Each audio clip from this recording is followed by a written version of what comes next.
o cinema consegue, através da sua linguagem, dizer, enquanto eles estão fazendo isso, em outro local, está tendo uma mobilização da polícia para tentar prender eles, e a partir dessa relação você cria uma tensão de, será que eles vão escapar, ou será que a polícia vai conseguir prendê-los? E isso só é possível quando o cinema consegue chegar a 4 elementos básicos da linguagem cinematográfica, que é o plano, que é a sequência, que é a decupagem e a montagem. O que vem ser o plano? O plano é num filme. Vamos pegar uma cena que é um indivíduo chegando aqui para conversar com um malagode e entra pela porta e vem conversar. Sei lá, vamos pegar uma hipótese. Um aluno enfurecido que faz uma nota da prova vem aqui para conversar com ele e se posiciona. E se isso é um filme, como que eu posso contar? Eu posso contar de diversas formas. Eu posso ter um plano que acompanha esse aluno da porta até aqui e filma a conversa. Ou eu posso ter um plano que mostra daqui um aluno entrando, mostra o contexto de ser uma sala de aula e corta para um outro plano para ele, e aí ele fala com o aluno, e quando for o aluno falar, mostra um outro enquadramento desse aluno falando, interagindo na forma do diálogo. Cada vez que a câmera muda, é um plano. E a soma desses planos, eu formo uma cena. E a junção de mais de uma cena que resolve esse contexto, vamos supor, é o aluno saindo do pátio quando alguém falou que ele recebeu uma nota ruim. Isso é uma cena, é alguém contando. E ele entrando aqui e discutindo é uma outra cena. E o que ele vai fazer lá fora pode ser uma terceira cena que monta uma sequência dessa ação, que é o aluno se oferecendo, discutindo e resolvendo o que certo que ele vai fazer. Então é a sequência. E o conjunto de sequências eu monto um filme. Então, nesse sentido, isso revolucionou a linguagem cinematográfica, porque eu consigo dar complexidade à linguagem cinematográfica e criar essa relação de que, enquanto isso está acontecendo, também acontece outra coisa. E a questão da decupagem é você ter um roteiro, é você fazer uma previsão de que essas coisas vão acontecer e eu definir tecnicamente, ter um olhar mais técnico de que como que eu vou fazer essa cena acontecer da melhor forma possível. Por que que o aluno entrando, eu vou fazer um plano geral aqui, e quando o malagode falar, eu faço um plano fechado na cara dele, ou eu faço um plano médio, que é da cintura à cabeça. Por que que e eu escolho isso? Por que que eu vou escolher essas situações? Tem um fim para escolher isso, elas não são aleatórias. Há uma de forma arbitral. Eu faço essa escolha de forma consciente. E a montagem. E quando eu faço a decupagem de um roteiro, a montagem já está começando no roteiro, nessa decupagem do roteiro. A montagem é o que a gente chama hoje, de forma um pouco vulgarizada para quem trabalha com cinema, eu acho uma besteira achar que é de forma vulgarizada, mas pela televisão, sobretudo, é o que a gente conhece como edição. É a montagem. E a montagem no cinema, porque geralmente a gente trabalhava com filme físico. Aquele filme de 35mm, que é muito parecido com aquele filme de fotografia que a gente fazia em casa, né? Aquele filme que a gente botava na câmera, aquele rolinho da Kodak, 35mm, é aquele filme. E a montagem é porque, efetivamente, eu pegava aquele filme revelado, botava de frente de uma fonte de luz, via o que tinha, pegava a tesoura, cortava, pegava o outro, montava com uma fita que parece uma fita durex e ia montando o filme. Por isso que se chama montagem. E hoje a gente conhece como edição, sobretudo por causa das tecnologias digitais que melhoraram muito a vida de um montador. Eu falo que melhoraram muito a vida de um montador porque eu sou montador de origem, minha formação é em montagem. Nesse sentido, o que acontece? Quando eu determino no roteiro, a partir da decupagem, que essa cena vai ter um plano assim, um plano assado, quando eu sento na edição, eu pego o roteiro decupado e eu já vejo a previsão do que vai ser aquela cena.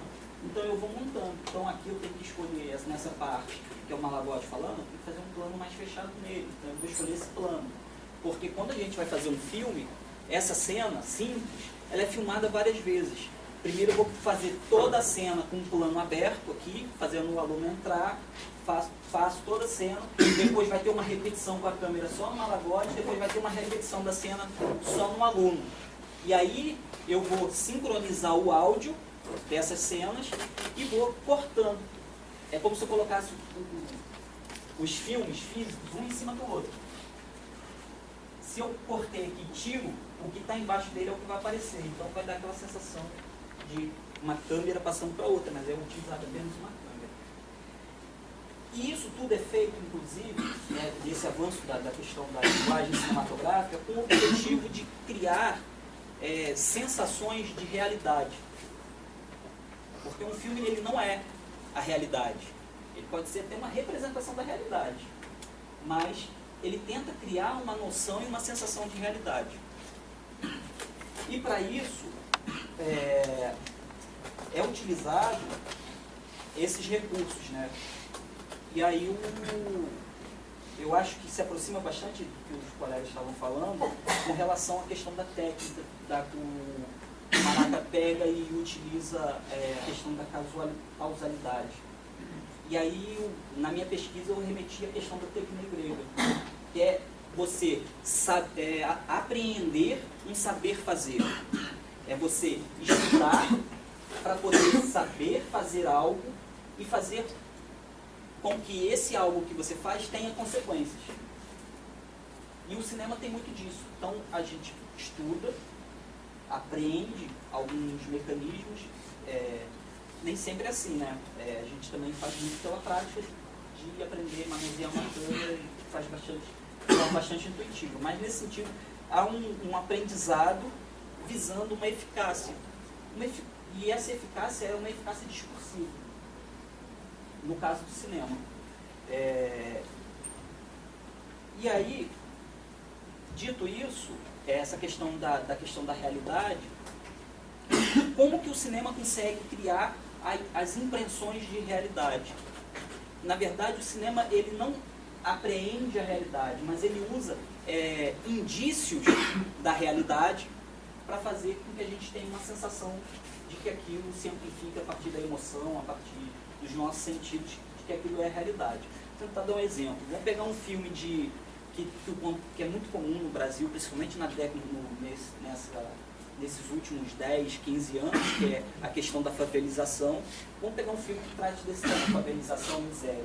Quais são os indícios de realidade no cinema para poder fazer com que a gente tenha uma relação de enxergar uma verossimilhança naquele discurso? São indícios, por exemplo, que a gente vai tentar prever numa produção, que às vezes o diretor de arte é muito preponderante nisso. O diretor de arte é aquele cara que vai fazer toda a cenografia do filme, pensar quais são as cores do cenário, se é uma favela, então pensar, se é uma favela, como que eu vou fazer as pessoas acreditarem que isso é uma favela? Tem que ser bonitinho ou a parede tem que ser descascada? E a parede descascada é um indício de realidade de que aquilo é uma comunidade, da periferia, etc. E isso é tudo construído de forma muito artificial. Tem um exemplo que eu gosto muito, que é um documentário chamado A Marcha dos Pinguins. Não sei se vocês já assistiram. De um francês.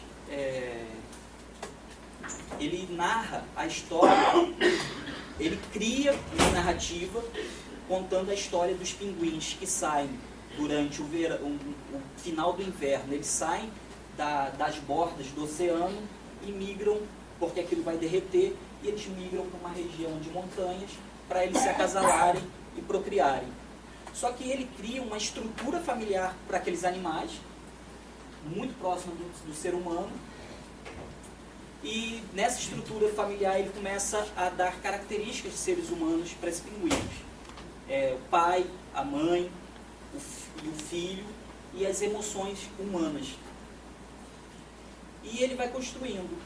E a gente tem no áudio uma ferramenta muito importante para a gente criar essa sensação de realismo. Porque as coisas no mundo, elas têm seus sons característicos.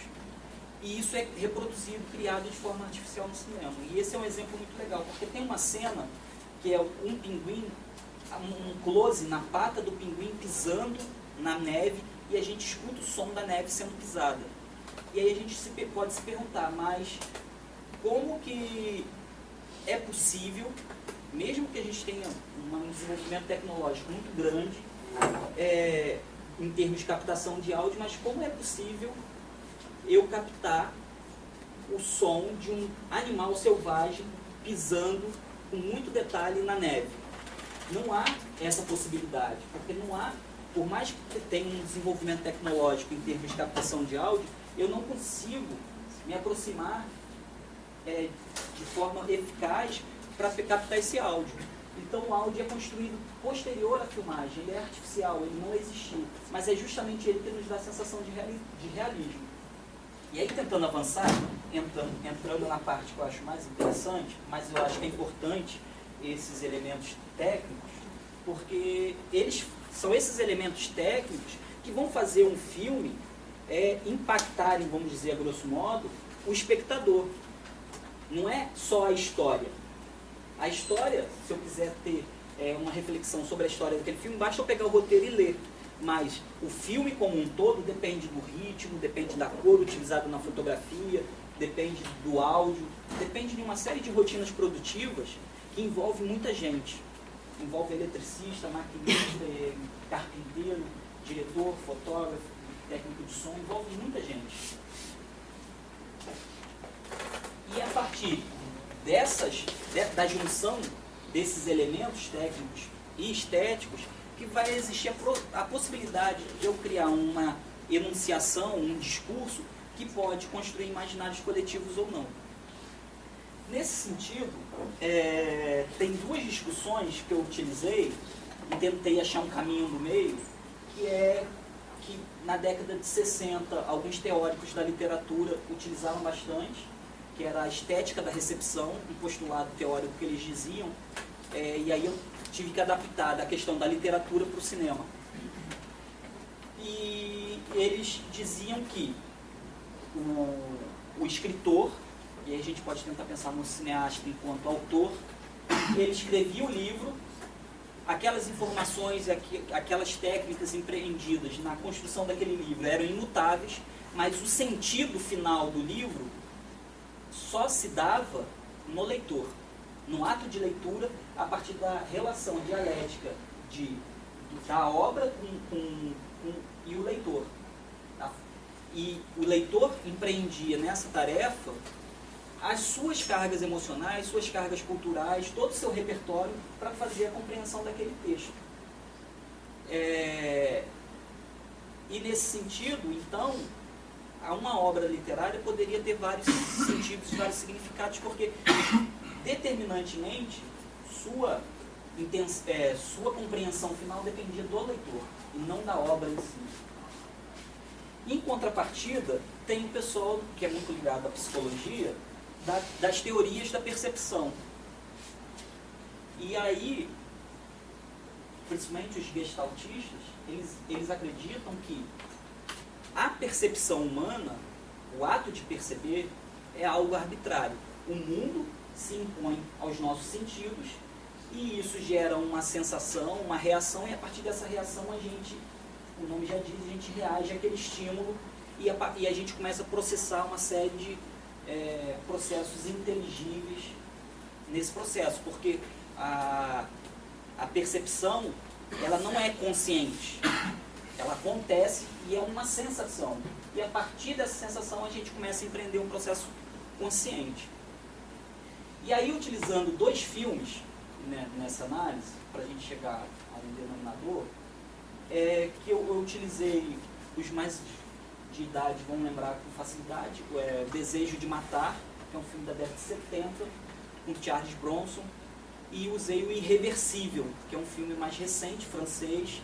E por que eu utilizei esses filmes? Porque eles têm uma temática muito parecida. No caso do filme do Charles Bronson, ele é um cara pacato, é casado, tem uma filha, e um grupo de assaltantes entram na casa dele enquanto ele não está, estupram as mulheres, as duas, a mulher dele é assassinada e a filha vai para o hospital. O Irreversível, tem um personagem, que é o Alex, e um outro, que eu esqueci o nome agora. O Alex é namorado de uma mulher. Não, a Alex é a mulher, na verdade. Enfim, tem dois indivíduos, um é namorado da Alex e o outro que estão com eles indo para uma festa é o ex-namorado dela. Só que ela se aborrece no meio da festa e vai embora sozinha, e no meio do caminho ela é estuprada, espancada e quase morre. Ou seja, as temáticas são muito próximas.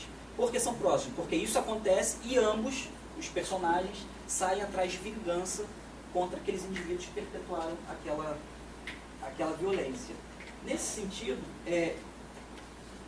a experiência enquanto espectador é extremamente distinta, apesar da história ser muito parecida.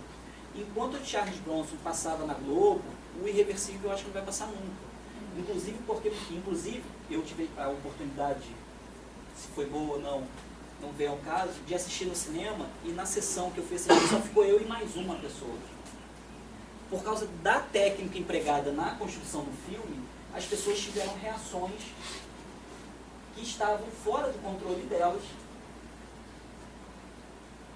que é um pouco distinto do que a estética da recepção dos teóricos lá da literatura prévia, que é o seguinte: o Irreversível, além dele ter uma forma diferente, ele começa do final para o início, ele tem uma câmera que roda, é uma fotografia muito vermelha, e, sem avisar, ele utilizou, principalmente na primeira cena, um som, que é um ruído, numa frequência em 28 Hz, que é muito semelhante ao som de terremotos. Só que essa frequência ela não é perceptível ao ouvido nu, vamos dizer assim.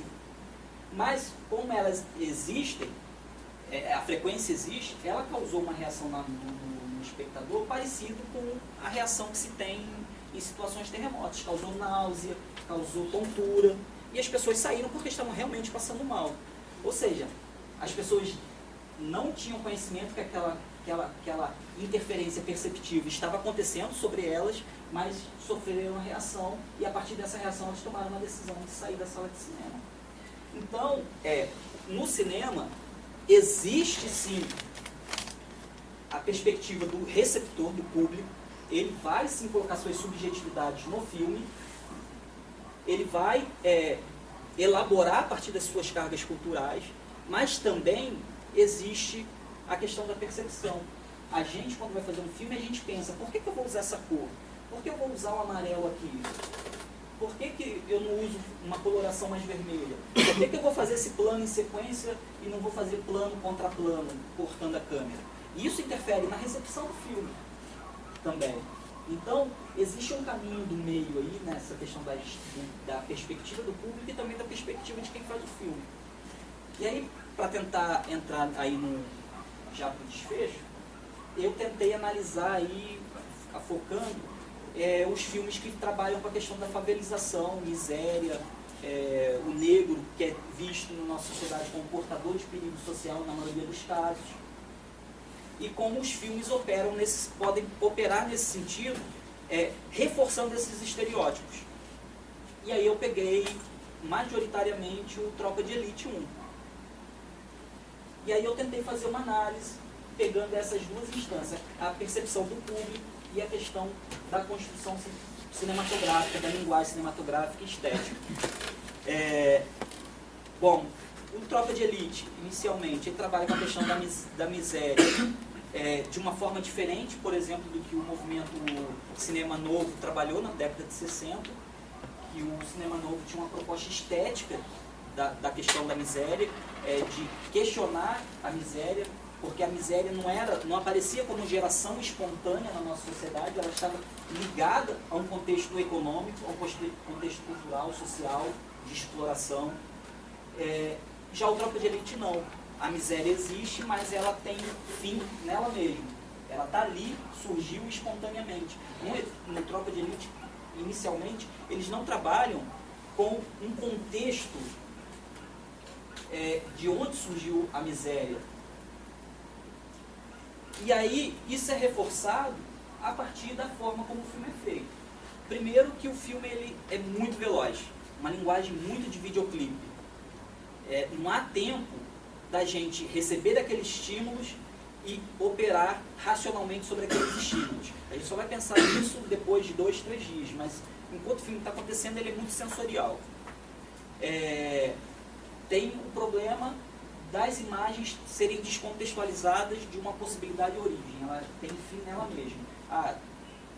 Tem miséria, tem violência, porque é na favela e é por isso mesmo a favela é o centro dos problemas, na ótica do filme. E aí existem outros elementos, por exemplo, que é a utilização da cor. Se vocês puderem, depois daqui, e assistirem o Tropa de Elite, observe que o amarelo é a cor mais utilizada do Tropa de Elite. Primeiro porque, como a gente percebe isso? Nas cenas amarelas vai estar amarelo, nas cenas vermelhas tem muito vermelho, o vermelho vai estar num tom alaranjado, nas cenas que tiverem verde, o verde vai passar uma sensação pra gente de que ele é uma cor quente, porque o verde é uma cor ambígua, ele perto do azul ele dá a sensação de ser uma cor fria, mas perto do amarelo dá a sensação de cor quente. Então a partir disso a gente começa a perceber que o amarelo é a cor prioritária. E aí tem todo um estudo da teoria das cores enquanto elemento de comunicação. O amarelo é uma cor mais leve, exceto do branco.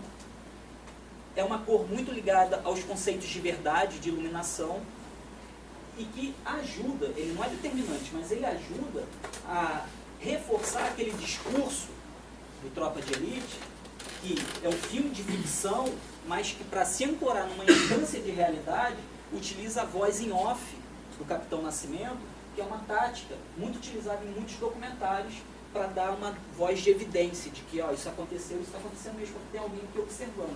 E o amarelo, ele reforça esse conceito de verdade, de iluminação.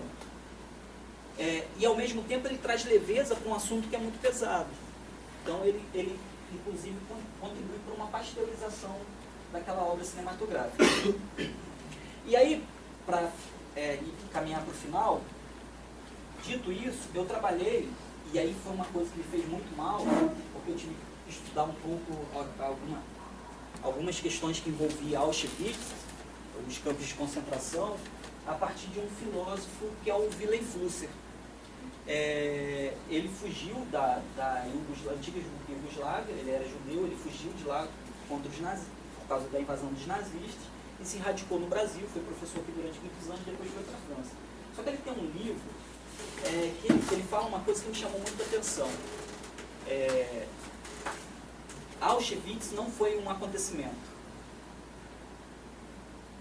Se não foi um acontecimento, era algo programado para acontecer. Quando que se programou Auschwitz, então? Aí, segundo ele, foi no momento que a nossa sociedade, a nossa cultura ocidental, a nossa sociedade ocidental escolheu o judaísmo cristão como arcabouço de fundamentação da nossa cultura. Não a religião, mas sim a interpretação que fizeram do judaísmo cristão e utilizaram para poder criar as bases da nossa cultura, que é um judaísmo cristão que tipifica, que objetiva, que julga, que sempre encontra a culpa no outro. E nesse sentido, Auschwitz, para o Wilhelm Flusser, Auschwitz foi o ato derradeiro dessa escolha. Ou seja, no sentido de que era inevitável acontecer e foi o ato derradeiro no sentido mais brutal. No entanto, no desenrolar da nossa sociedade, isso ia continuar acontecendo. Só que de forma mais sofisticada, de forma mais, enfim, mais branda, mas ainda ia ser um continuismo. Na nossa sociedade ia ter um continuismo dessa situação. E ele dá um exemplo, para tentar justificar isso, que é a robotização da sociedade, por exemplo. E aí eu tentei tentar entender se o cinema também não poderia contribuir com isso, desse continuismo da objetivação do homem. E aí o Tropa de Elite me caiu como uma luva, né? Porque é justamente isso. No filme, é o negro que é portador de violência, as comunidades periféricas, as favelas, é onde surge a violência. Então, é trabalhado uma série de estereótipos e de culpabilização do outro a partir do filme, e isso é reforçado a partir da forma como um filme é feito. E, como é um discurso, a obra cinematográfica é um discurso, ela também opera na construção de memória. E se ela também opera na construção de memória, ela também perpetua esse discurso de que o negro é portador de perigo, as favelas é onde surgem as violências.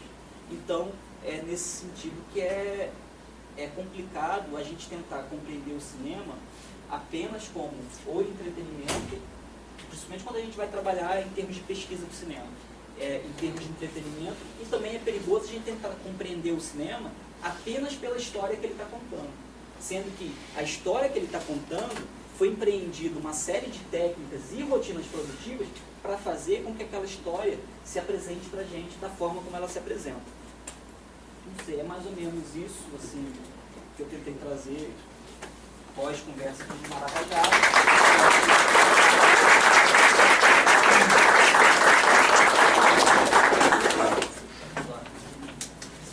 Bom, agora eu vou ter que ficar... Já é pré-inscrição? Bom, agora eu vou ter que ficar aqui na frente, apesar de que houve uma superlotação hoje aqui na frente.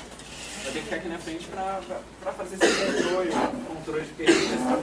E esse papel chato de regular tempo agora tem que ser mais próximo.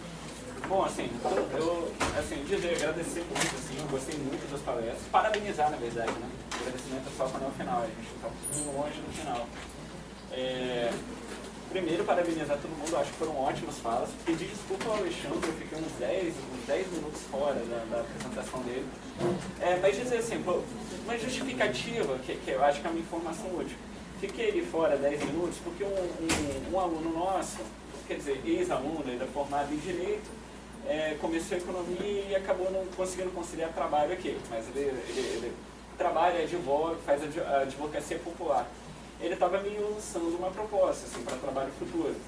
Bom, enfim, assim, ele estava lançando uma proposta da gente fazer um tipo de trabalho, aqui um trabalho de formação com lideranças sindicais, lideranças de movimentos, o quê?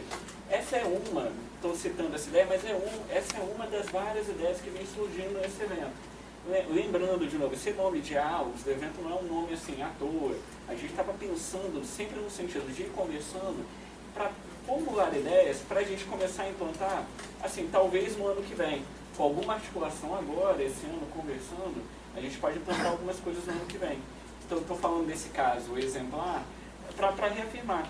Caso alguns de vocês, assim, tenham algum tipo de ideia, de projetos para o ano que vem, coisas que vocês estão achando interessante, como o Alex Sardinha acabou me apontando hoje, venham falar comigo, com o Maraca, com o Marco Malagode, as pessoas que estão aqui com o Alexandre, as pessoas que estão aqui aparecendo, porque a gente está recolhendo essas ideias e está tentando pensar. A Débora, que está aqui, também a gente está tentando pensar em projetos para o futuro.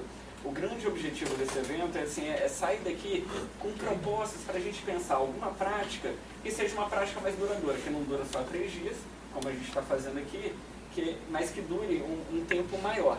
Ok? Então, assim, quem quiser conversar, procurar a gente aqui ao final, assim, sintam-se à vontade, a gente vai apreciar bastante. Bom,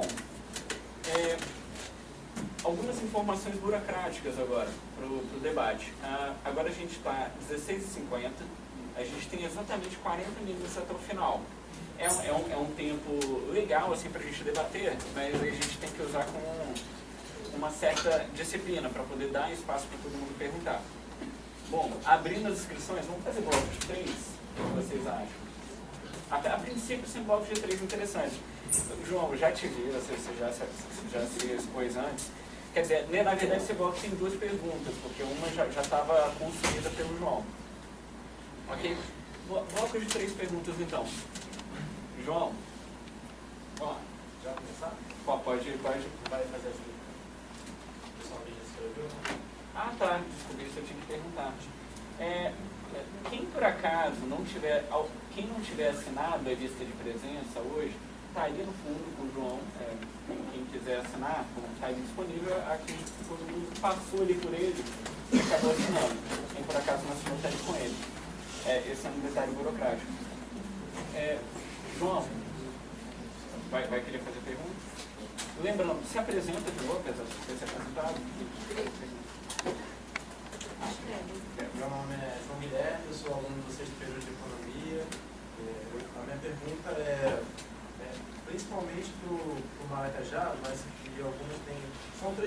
verdade que vai ensinar sobre a mesa no geral. Mas eu queria ouvir mais a resposta do Maraca, por favor. Sobre a não aceitação de um conhecimento objetivo e verdadeiro. Verdadeiro não se confunda com absoluto. Porque isso veio do positivismo e tudo mais. Como responder